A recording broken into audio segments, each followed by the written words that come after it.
I see through your motives. You marry for money. Spare me your absurdities. Isn't it glaringly obvious? Someone like you, a struggling single mother. That's why, even after your husband's demise, you linger on. You're truly a daily eyesore. Mia, at 35, endures Emma's snide remarks. Orphaned at a young age, raised by her single mother, Mia's upbringing wasn't lavish. Her mother's unwavering dedication kept them afloat, though not affluent. Despite the financial strain, Mia never felt deprived. She intended to work after high school, reluctant to burden her hardworking mother with college expenses. However, her mother, determined to see Mia pursue her dreams, insisted on funding her education. Overwhelmed by her mother's sacrifice, Mia took on part-time work to contribute. Eventually, she graduated debt-free and secured a job at a prestigious trading company. Driven by her desire to ease her mother's burdens, Mia excelled, climbing the corporate ladder swiftly. Within 5 years, she attained the position of administrative assistant, enabling her to pamper her mother and fulfill her dreams. 2 years later, Mia's dedication was rewarded with a promotion to executive assistant, where she met and fell in love with Ethan, the president's son. Congratulations, Mia. May you find happiness. Thank you for everything. Mia's heartfelt gratitude brought tears to her mother's eyes, radiating joy. However, their bliss was fleeting. Just 2 years into marriage, tragedy struck as Ethan suddenly passed away. Shocked and speechless, Mia struggled to comprehend the abrupt loss. The grief mirrored by Benjamin, the bereaved father, compounded her pain. Amidst their mourning, one person remained unaffected: Emma. Living together post-marriage, Mia couldn't ignore Emma's indifference. Emma, unrelated to Ethan by blood, had entered Benjamin's life when Ethan was just a child, seeking companionship after his wife's death. No need to worry, Mia. Everything Ethan owned is mine anyway. Lighten up, it was just a jest. A little levity in these somber times could do us all good. But alas, your hopes of inheriting our wealth have vanished. Never did I expect such audacity from you. Marrying a man like Ethan solely for love? Unbelievable. Cease your baseless accusations. Ethan was irreplaceable to me. Emma assumed Mia would depart upon Ethan's demise. Yet Maya remained, witnessing Benjamin's stoic facade crumble beneath the weight of his grief. She couldn't bear to abandon him to Emma's callousness. Their home, brimming with memories of Ethan, became her sanctuary. Mia's bond with Ethan was profound, his absence a palpable ache. Ethan once confided in Mia, describing Emma as more of a roommate than a mother. Emma's facade shattered in Ethan's absence, revealing her true nature. Mia chose to stay, honoring Ethan's memory and supporting Benjamin through his anguish. Despite Emma's disdain, Maya remained steadfast, unwilling to relinquish the home she shared with Ethan, where their love lingered in every corner. I'm counting on you to look after Ethan, Ethan's father would say. Of course, Ethan is dear to me too. Knowing you're here for him allows me to focus on my work, Emma would reply with a smile. Don't worry about a thing.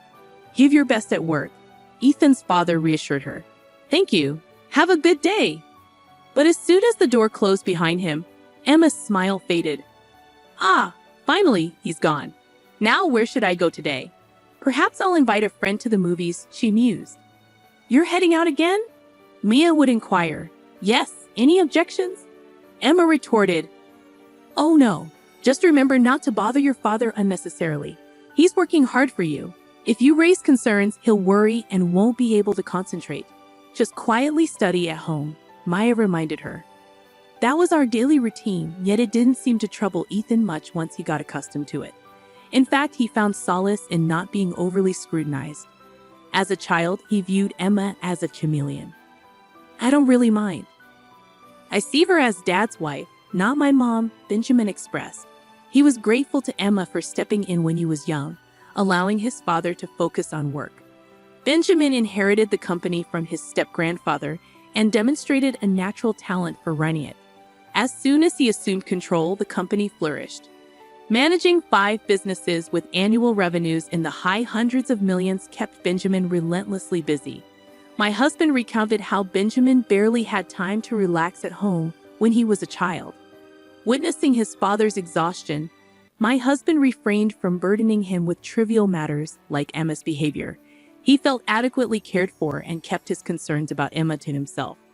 He was easygoing, never the typical heir to a vast empire. Were you ever upset about it? Nah, not really. As long as she was home, Dad was at ease, able to focus on work. We never went hungry, and there were always snacks. I see, my husband chuckled. I admired that about him. They weren't unkind to me. They just weren't overly doting.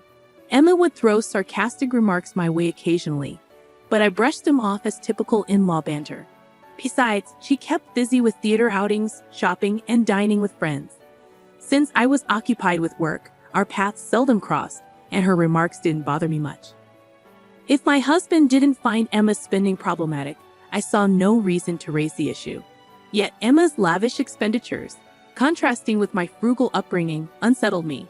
It seemed wasteful. But without Benjamin or my husband expressing concern, I kept my thoughts to myself. However, after my husband's passing, Emma's carefree shopping and lack of grief for Ethan intensified my discomfort. Emma, please support Benjamin. Despite his facade, he's truly lonely, I urged. Why should I heed your words? Are you plotting to snatch our inheritance? Emma retorted. I've never entertained such thoughts. Well, Ethan's gone. Why don't you leave too? I'm staying. Benjamin said I'm welcome as long as I need. Emma shot me an annoyed glance but said no more. Perhaps relieved I wasn't a threat to Benjamin's wealth. Yet, as years passed, Emma's irritation with my presence grew evident. Her barbed remarks stung deeper. I questioned if it was right to remain where my husband was absent. Maybe returning to my single mother was best. Enduring Emma's sarcasm felt unbearable. My mother turned 60 this year, marking 3 years since my husband's passing. Contemplating my future, Benjamin's collapse changed everything. Although the company remained stable due to his prepared successors, Emma's demeanor shifted noticeably. That man got what he deserved. He's been miserly lately. What do you mean by stingy? Emma inquired. Our credit card limit got reduced, and our living expenses have been trimmed. Is the company facing difficulties? I responded. I doubt it. Remember last year you missed our husband's 3rd anniversary ceremony because of a hangover from a wild night out. Benjamin, who rarely checked on your spending, caught wind of it through the credit card bill. Missing our son's memorial was a breaking point for him, I explained. In his anger, Benjamin decided to restrict your spending. Despite that, you still receive enough for a comfortable life. Benjamin mentioned the company's troubles, attributing them to your absence. Don't act clueless. You're aware too, all because we lost our son. How does that justify jeopardizing the company? I added. No, I genuinely didn't know. But he claims, despite his condition, he's going to rest at home and live a long life. He's been telling everyone that the doctors said he could live to 100, I shared. That's reassuring, Emma commented. It's not. If he lives that long needing care, it won't be a laughing matter, I retorted. Emma's flared nostrils hinted at an impending outburst against Benjamin. Her derogatory remarks about him left a bitter taste. Who did she think had been funding her extravagant lifestyle? Even if Benjamin's company faced troubles, she could at least offer support, I thought. Then Emma dropped an unexpected bombshell. So I've decided to divorce him. Excuse me? Consider it. The company might be facing trouble. What if we end up in debt? It's prudent to settle the property and leave before we're penniless. Are you planning to abandon Benjamin when he needs assistance? I can't handle caring for a bedridden old man with no funds left. I intend to secure what I can before his will is depleted and bid farewell. Is that clear? Emma's calculated words, delivered with a hint of triumph, filled me with revulsion. However, just a week after our conversation, Benjamin's health took a drastic turn, leading to his swift demise. He's gone too, just 3 years after my husband. It felt like the world plunged into darkness. Benjamin's voice echoed that of my husband's. Sometimes conversing with him felt like speaking to my husband. Losing the ability to converse with him, to hear his voice, was unbearable. Oh dear, he's departed to the afterlife. What impeccable timing. There are still assets left, correct? His company hasn't collapsed yet. Perhaps he passed before accruing debt on my behalf. It serves as a reminder of how callous you sound, Emma, to be pleased despite Benjamin's recent passing. Oh, you've noticed. Unfortunately for you, there's no inheritance coming your way. I have preferred Benjamin's presence over any inheritance. Spare me the moral high ground.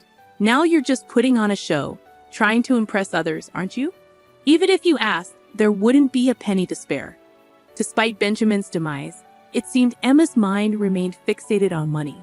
How could she be so devoid of compassion? Contemplating this, my sympathy for Benjamin deepened, further exacerbating my grief. In that case, you needn't bother attending the funeral. What? Are strangers prohibited from attending? I understand.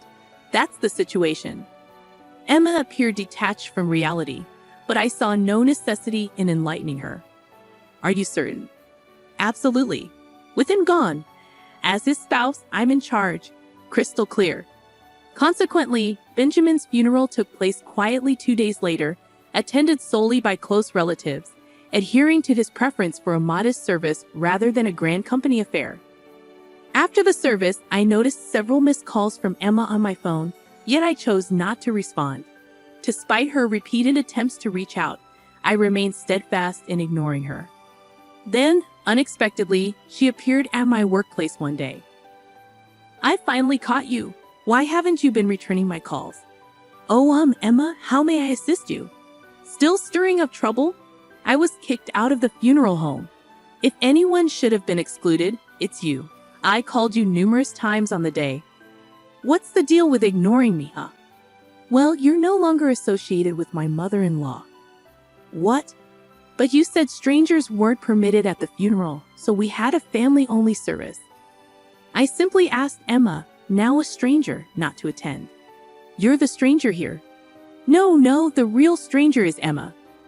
What? When Benjamin fell ill and faced the prospect of being bedridden, Emma served him divorce papers.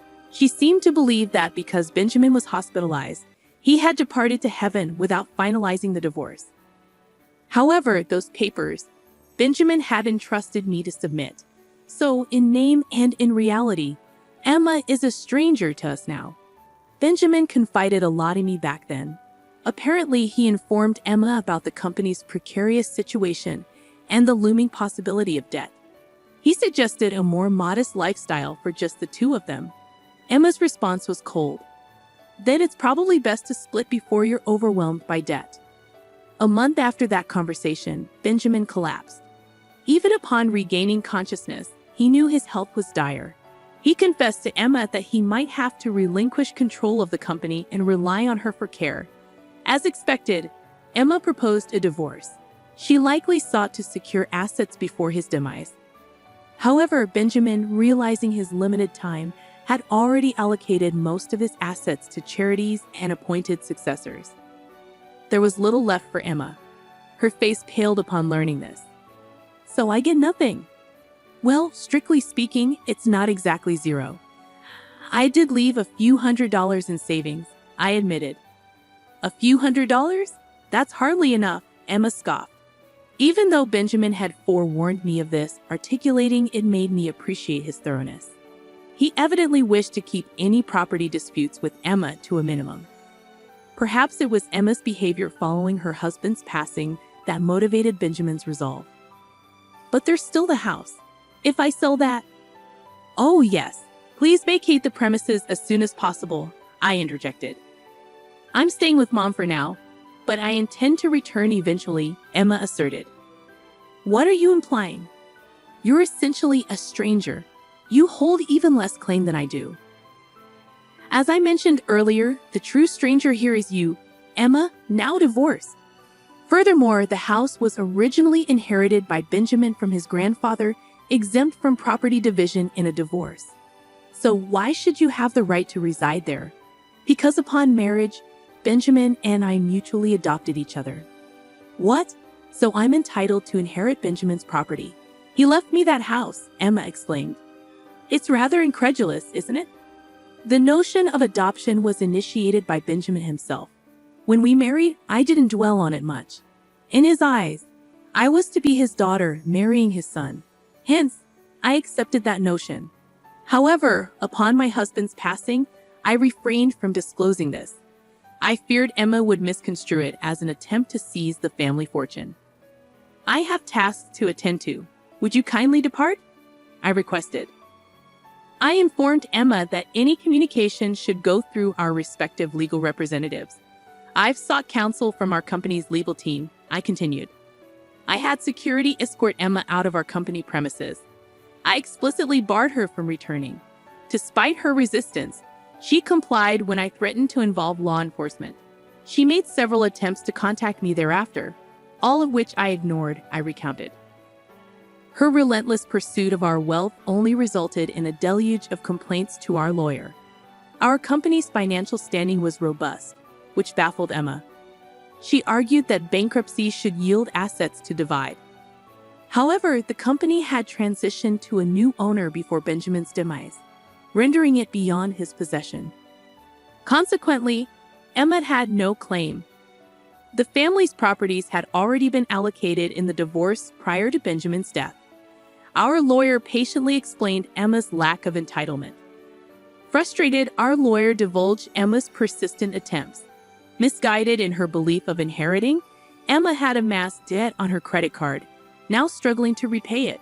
She worked multiple jobs from dawn till dusk to meet her financial obligations. Yet her fiscal woes were not my concern, I emphasized.